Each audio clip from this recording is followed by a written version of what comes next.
Alam mo ba, ang tiwala kapag nasira halos hindi na muling maibalik, isa ito sa pinakamahalagang haligi ng anumang relasyon sa pamilya, sa pag-ibig, sa trabaho at kahit sa pakikitungo sa ibang tao. Pero ang mas nakakabahala, madalas hindi mo agad napapansin na unti-unti ka nang nililinlang. Minsan, sa simpleng tanong lang nagsisimula, hanggang sa hindi mo namamalayan, ginagambala na nila ang isipan mo. Pinaglalaruan ang emosyon mo, ginagamit ang kabaitan mo, at bago mo pa man mapagtanto, hawak ka na nila.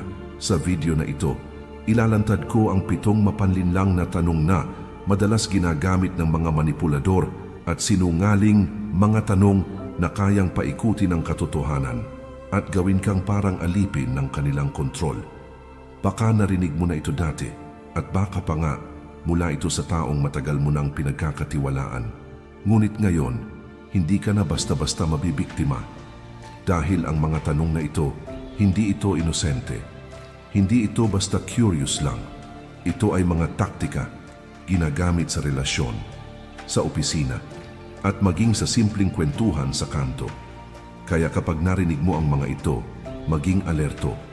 Hindi para awayin agad ang kausap mo, kundi para ipagtanggol ang sarili mo ng may talino, dignidad at kontrol. Huwag mong iskip ang video na ito dahil bawat tanong may dalang kaalaman kung paano ka dapat tumugon nang hindi nawawala ang sarili mong kapayapaan at respeto sa sarili. Bago ang lahat, kaibigan, inaanyayahan kita muli para mag-subscribe sa ating channel.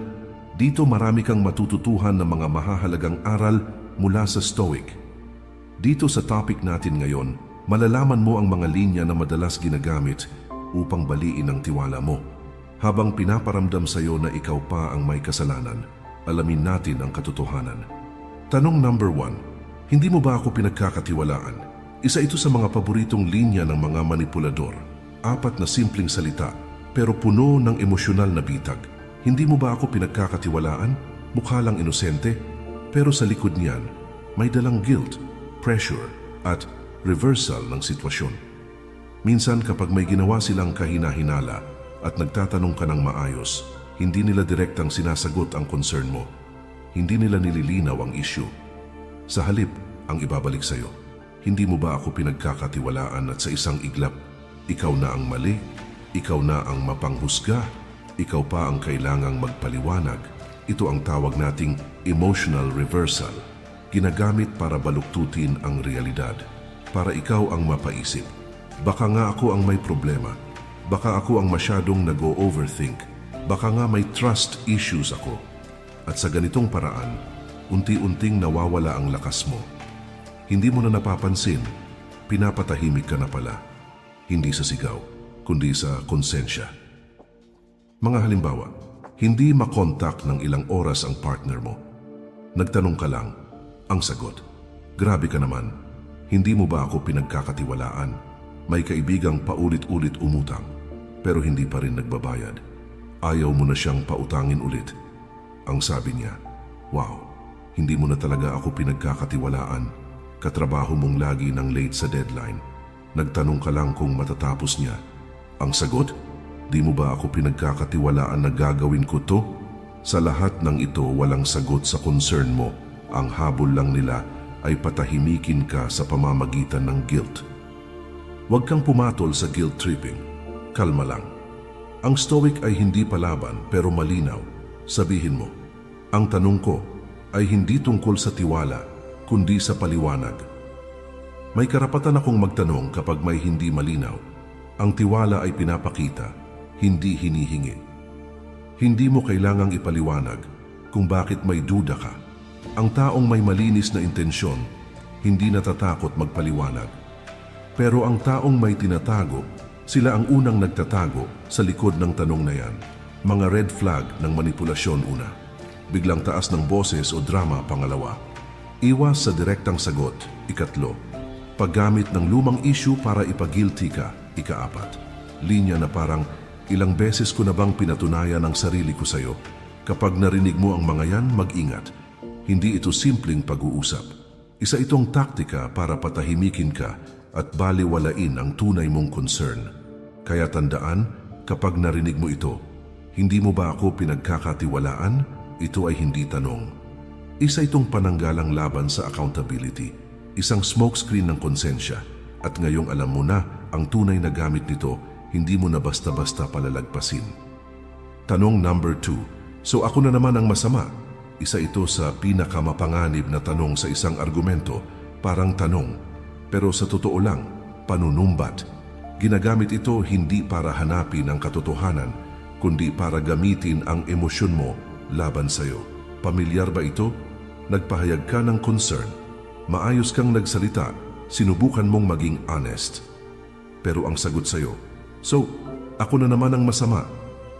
Sa isang saglit, hindi na usapan ng problema ang pinag-uusapan ninyo, kundi kung sino ang masama. Ginagamit ang tanong na ito para i-personalize ang sitwasyon, para lumayo sa issue at ilipat ang spotlight sa guilt. At sino ang pinapalabas na may mali? Ikaw. Ang psychological trap. Kapag narinig mo ito, instinct nating mga Pilipino ang umatras. Ayaw natin ng gulo. Ayaw natin ng makasakit ng damdamin. Ayaw nating mapagkamalang masyadong harsh. Kaya madalas, ang sagot natin, hindi naman ganun ang ibig kong sabihin. Sorry kung nasaktan ka, baka nga ako yung mali. At sa puntong iyon nabaligtad na ang sitwasyon, hindi na sila ang kailangang magpaliwanag, ikaw na. Isipin mo ito. Kapag ang tao ay may tunay na malasakit, kapag bukas silang pakinggan ang pananaw mo, hindi nila iikliin ng buong usapan sa, ako na naman pala ang masama. Ang taong ayaw umako ng pananagutan, ginagamit ang drama para hindi pag-usapan ng totoo. Mga halimbawa, una, nag-open up ka sa partner mo na nasasaktan ka sa ugali niyang pagiging malamig. Ang sagot, so ako na naman ang may kasalanan? Pangalawa, sinabi mong gusto mong magka-space dahil napapagod ka na sa toxic na dinamika. Ang sagot, so ako na naman ang bad guy ngayon? Pangatlo, pinuna mo ang trabaho ng katim mong palaging huling nagpapas. Ang sagot, ako na naman ang mali, no? Sa lahat ng ito, hindi concern mo ang sinagot. Sarili nila ang pinrotektahan nila. Sa Stoicism, tinuturo sa atin ang pagiging kalmado sa gitna ng emosyon. Hindi lahat ng tanong ay kailangan mong sagutin, lalo na kung tanong ito para imanipula ka. Kapag tinanong ka ng ganito, hindi mo kailangang depensahan ang sarili mo agad. Ang mas matibay na sagot ay malinaw at may hangganan. Ang layunin ko ay pag-usapan ng issue, hindi maghanap ng masama. Hindi ito tungkol sa kung sino ang masama. Ang gusto ko lang ay linaw at respeto. Kung napapansin mo na ako'y humihingi ng paliwanag, baka kailangan nating harapin yun ng buo, hindi iwasan. Kalmado, direkta, walang drama. Ang Stoic ay hindi nagpapadala sa guilt tactics. Hindi rin siya nagpapalamon sa emotional manipulation. Pinapairal niya ang reason over reaction. Mga red flag na kasama ng tanong na ito. Una, madalas silang mag-victim. Pangalawa, kapag sinabihan mo ng concern, mas pinapalaki nila yung sarili nilang nararamdaman. Pangatlo, hindi sila nakikinig para intindihin, nakikinig sila para i-defend ang sarili. At tandaan, ang taong totoong may malasakit, makikinig, hindi magpapaawa. Panghuling paalala, pag narinig mo ito, so ako na naman ang masama. Hindi ito tanong ng taong handang magbago. Isa itong pananggalang ng taong ayaw humarap sa katotohanan. Pero ngayong alam mo na, ang tunay na gamit nito, hindi mo na hahayaang madala ka sa emosyonal na laro. Hindi mo na iiwan sa kanila ang kontrol ng damdamin mo. Ikaw na ang may choice na mamuhay ng may linaw, respeto at lakas ng loob. Tanong number 3. Wala ka bang tiwala sa sarili mo?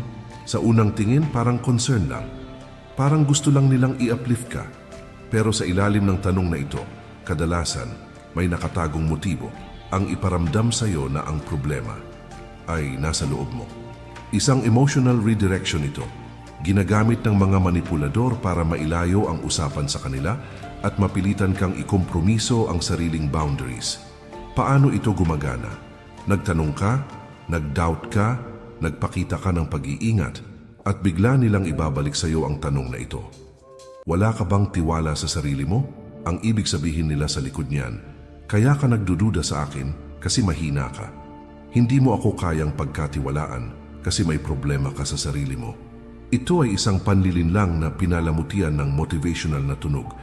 Pero ang totoo, isa itong gaslighting tactic. Halimbawa, una, may business offer na sobrang ganda para maging totoo. Nang naging maingat ka, ang sabi, wala ka ba talagang tiwala sa sarili mong diskarte? Pangalawa, may kaibigan kang gustong ipilit kang samahan siya sa delikadong sitwasyon. Nang tumanggi ka, ang sagot, bakit? Natatakot ka? Wala ka bang tiwala sa sarili mo? Pangatlo, may partner kang gustong kontrolin ang mga desisyon mo at nang sinabi mong kailangan mo munang mag-isip, ang dali mong matakot. Wala ka bang confidence sa sarili mo? Sa lahat ng ito, hindi mo kinuwestiyon ang sarili mo. Kinuwestiyon mo sila pero gusto nilang ikaw ang magmukhang problema. Alamin ang hangganan ng tiwala. Ang Stoic marunong magtiwala pero hindi basta-basta. Hindi lahat ng tiwala ay dapat ibigay at hindi lahat ng pagdududa ay kahinaan.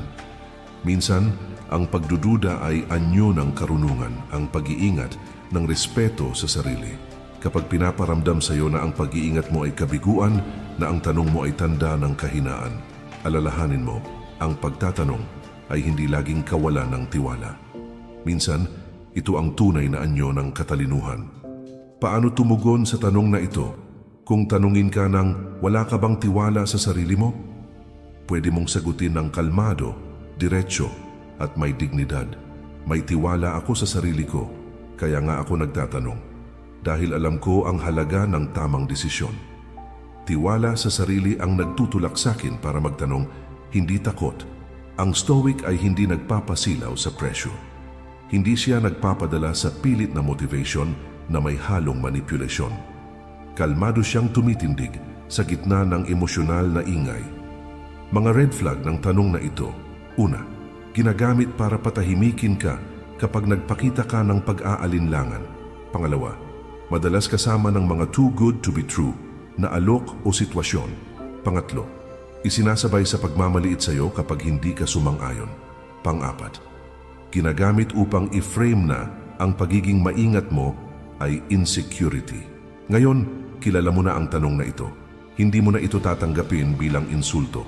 Gagamitin mo na ito bilang senyales na kailangang maging mas matalino, mas alerto at mas matatag dahil ang totoong tiwala sa sarili ay hindi pagpayag sa lahat, kundi ang kakayahang tumanggi kapag may nararamdaman kang mali. Tanong number 4. Sensitive ka lang yata. Isang tanong na parang biro, parang harmless, parang hindi dapat seryosohin. Pero sa likod nito, isa itong pang-invalidate ng damdamin. Isang paraan para iparamdam sa'yo na wala kang karapatang masaktan. Na ang reaksyon mo ay mali. Na ang nararamdaman mo ay OA, mahina at hindi valid. Paano ito gumagana? Naglabas ka ng saloobin, nagbahagi ka ng sama ng loob. Minsan, pinilit mo pang maging mahinahon at ang isasagot sa'yo, sensitive ka lang yata. At sa isang iglap, hindi na importante ang sinabi mo. Hindi na pinakinggan ang nilalaman ng damdamin mo. Pinalabas na ang problema. Ay ikaw. Ang ganitong tanong ay tahimik na anyo ng emotional gaslighting. Ginagamit ito para patahimikin ka ng hindi halatang inaapakan ka. Pinaparamdam sa iyo na dapat mong ikahiya ang nararamdaman mo. Na mali na may naramdaman ka sa unang lugar. At dahan-dahan, napapaisip ka, ako nga ba ang problema? Siguro nga ang arte ko. Baka hindi ko na lang ulitin. Hanggang sa tuluyan mong piliing manahimik kahit may mali. At diyan nagsisimula ang pagkalunod ng sarili mong boses. Ang Stoicism ay hindi pagiging manhid. Ito ay kakayahang iproseso ang emosyon ng malinaw at matibay. Hindi kasalanan ang maging aware sa sarili mong damdamin. Hindi kahinaan ang magsabi ng hindi ka komportable. Ang tunay na lakas ay ang tumindig para sa sarili mo nang hindi kailangang sumigaw. Kapag sinabihan ka ng sensitive ka lang yata, kalma lang, huwag gumanti, huwag ring umatras, sabihin mo, maaaring hindi mo intensyong makasakit, pero may epekto ang mga salita at may karapatan akong ipahayag yon. Ang pagiging sensitive ay hindi kahinaan. Ito ay pagiging totoo sa sarili. Mga red flag ng tanong na ito. Una, ginagamit ito ng mga taong ayaw makinig sa feedback. Pangalawa, Madalas itong lumalabas pagkatapos mong magsabi ng boundaries. Pangatlo, kasama ito sa gaslighting package kasunod ng ang arte mo pa-victim ka at hindi ka marunong magbiro. Ngayong kilala mo na ito, hindi ka na matatakot magpakatotoo, hindi mo na ikakahiya ang damdamin mo, at hindi mo na hahayaang gamitin laban sa iyo ang pagiging tao mo. Dahil ang stoic, hindi man balat sibuyas, may puso pa rin, at ang pusong matibay, marunong makiramdam at marunong ding tumindig kapag kailangan. Tanong number 5. Bakit ngayon mo lang sinabi? Sa unang tingin mukhang valid. Mukhang tanong ng taong gustong linawin ang sitwasyon. Pero sa totoo lang, kadalasan itong ginagamit para bawiin ang bisa ng katotohanan. Bakit ngayon mo lang sinabi? Sa likod ng tanong na yan may dalawang bagay. Una, pag-iwas sa accountability. Pangalawa, pag-question sa timing, hindi sa katotohanan. Bakit ito mapanganib? Kapag may sinabi kang totoo, isang reklamo, isang saloobin, isang pananakit na matagal mo nang kinikimkim, imbes na pakinggan at unawain, ang itatanong nila, bakit ngayon mo lang sinabi? At sa isang saglit ang bigat ng mensahe mo, binaliwala ang laman ng damdamin mo, sinangga ng oras.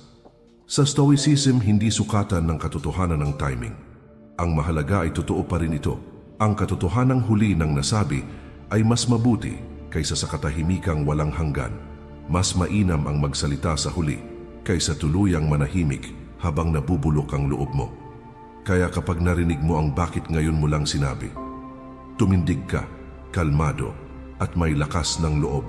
Sabihin mo, dahil ngayon ko handang sabihin, ngayon ko nahanap ang lakas ng loob. At kahit huli man sa paningin mo, karapatan ko pa ring marinig at maramdaman. Mga red flag ng tanong na ito. Una, ginagamit para i-dismiss ang saksi, biktima o taong nasasaktan. Pangalawa, isang forma ng deflection, ipinapasa sa iyo ang bigat ng hindi nila kayang tanggapin. Pangatlo, pinalalabas na ang delay sa pagsasalita ay mas mabigat kesa sa mismong sakit o mali. Ang tanong na bakit ngayon mo lang sinabi ay hindi palaging tanong ng curiosity. Madalas ito ay pananggalang sa konsensya. Ngayong kilala mo na ito, hindi mo na hahayaan itong magtulak sa iyo pabalik sa katahimikan. Dahil minsan, ang katotohanan, kahit huli ay makapangyarihan pa rin. At sa mundo kung saan maraming hindi nagsasalita, ang paglalakas loob mong magsalita ay isang anyo ng kalayaan. Tanong number 6. Wala ka bang utang na loob? Isa ito sa mga pinakamadalas gamitin sa kultura natin. At sa sobrang normal na niyang marinig, madalas hindi na natin napapansin, ginagamit na pala ito para kontrolin ka. Bakit ito mapanganib? Wala ka bang utang na loob? Sa halip na makipag-usap ng pantay, ang mensahe nito ay simple. Kailangan mong sumunod dahil may utang ka sa akin at dahil likas tayong mga Pilipino na marunong tumanaw ng utang na loob, madali tayong mapatahimik ng tanong na ito. Hindi dahil mali ka, kundi dahil pinaparamdam sa iyo na makasarili ka. Mga halimbawa, una, may tumulong sa iyo noon, pero ngayon ginagamit iyon para utusan ka ng hindi makatarungan. Sasabihin sa iyo, wala ka bang utang na loob? Sino ba tumulong sa iyo noon? Pangalawa, sa pamilya, kapag gusto mong piliin ang sariling landas, sasabihin sa iyo, ganyan ka na lang? Wala ka talagang utang na loob? Pangatlo, sa trabaho, kapag hindi ka sumunod sa gusto ng boss kahit wala sa kontrata, sasabihin sa iyo, kung di dahil sa akin, wala ka sa posisyon mo. Wala ka bang utang na loob? Sa lahat ng ito, hindi intensyon ang pinapansin, kundi obligasyon. At hindi galing sa puso ang gusto nila, kundi pagsunod na walang tanong. Gumalaw mula sa katotohanan, hindi sa utang. Ang Stoic ay marunong tumanaw ng kabutihan, ngunit hindi siya nagpapagamit sa utang na loob bilang tali sa leeg. Ang tunay na utang na loob, kusang ibinabalik, hindi ipinapamukha. Kapag sinabi sa iyo ang wala ka bang utang na loob, sagutin mo ng kalmado at malinaw, may utang na loob ako at pinahahalagahan ko iyon, pero hindi ibig sabihin nito ay susuko ako sa bagay na mali para lang makabawi. Hindi mo kailangang ipagpalit ang prinsipyo mo sa utang na loob. Dahil ang tunay na kabutihan, hindi humihingi ng kapalit, ito ay nagbibigay ng walang paniningil. mga red flag ng tanong na ito. Una, binabanggit lang ang utang na loob kapag hindi mo na sila sinusunod. Pangalawa, ginagamit ito bilang emotional blackmail. Pangatlo, ginagawang pamalit sa tunay na paggalang sa desisyon mo. Ngayong kilala mo na ito, hindi mo nahahayaang utangin ng iba ang kalayaan mo. Pero hindi sa puntong kailangan mong isuko ang sarili mong boses. Tanong number 7. Sigurado ka ba dyan? Baka pagsisihan mo yan, mukha itong concern, parang paalala. Pero sa ilalim ng tanong na ito, madalas may laman na takot, duda at kontrol. Hindi laging halata, pero ito ay ginagamit para gawing baliwala ang desisyon mo. Para questionin ang lakas ng loob mo. At sa dulo, para maibalik ka sa kung ano ang komportable sa kanila, hindi sa'yo. Paano ito ginagamit? Kapag gumawa ka ng desisyon na hindi ayon sa gusto nila, kapag pinili mong umalis sa relasyon, lumipat ng direksyon, o piliin ang sarili mo, sasabihin nila, sigurado ka ba diyan? Baka pagsisihan mo. Hindi ito simpleng tanong. Ito ay emotional projection. Ipinapasa sa iyo ang takot nila para ikaw mismo ang umatras. Mga halimbawa, una, sinabi mong gusto mong umalis sa toxic relationship. Ang sabi sa iyo, sigurado ka? Baka pagsisihan mo kapag nag-isa ka na lang. Pangalawa, nagdesisyon kang lumipat ng trabaho para sa growth mo. Ang sabi sa iyo, baka hindi ka sigurado dyan. Sayang ang posisyon mo rito. Pangatlo, pinili mong umalis sa isang grupo o pamilya kung saan wala ka ng respeto. Ang sabi sa iyo, ganyan ka na lang. Baka pagsisihan mo yan habang buhay. Minsan, nakasmile pa nila itong sinasabi. Parang may malasakit. Pero ang totoo, inaalalayan ka nilang paurong. Ang stoic ay hindi basta padalos-dalos. Bago siya magdesisyon, pinag-iisipan niya ito. Tinatanggap niya ang consequences at pinaninindigan niya ang direksyon na pinili. Mas gugustuhin ko pang pagsisihan ang desisyong pinili ko sa kalayaan kaysa pagsisihan ang pananatili ko sa lugar na hindi na ako totoo. Kung tanungin ka ng, sigurado ka ba? Baka pagsisihan mo yan, huminga ka, kalmado at sagutin, o sigurado ako. Dahil pinili ko ito hindi sa galit, kundi sa katotohanan kailangan ko ng pumili para sa sarili ko. Mga red flag ng tanong na ito. Una, madalas gamitin ng taong gustong manatili kang dependent sa kanila. Pangalawa, kasama sa guilt-tripping techniques kapag malapit ka ng kumawala. Pangatlo, ginagamit upang takutin ka sa harap ng pagbabago. Pang-apat, pinapalabas na hindi ka marunong magdesisyon, hindi mo na kailangang magpaliwanag, hindi mo kailangang humingi ng basbas para piliin ang sarili mo. Dahil ang taong nakakaalam ng halaga niya, handa ring tumanggap ng pagsubok, ng panganib, ng kaunting pagdududa, basta makalakad ng totoo.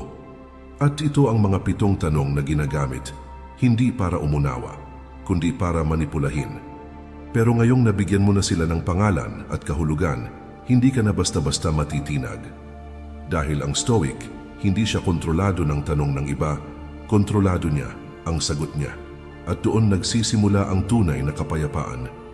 Kung nagustuhan mo ang video na ito, paki-like naman at mag-subscribe sa channel natin para lagi kang updated sa mga gagawin ko pang mga videos. Maraming salamat sa panunood. Mag-ingat po tayo palagi at kay Lord lagi ang papuri.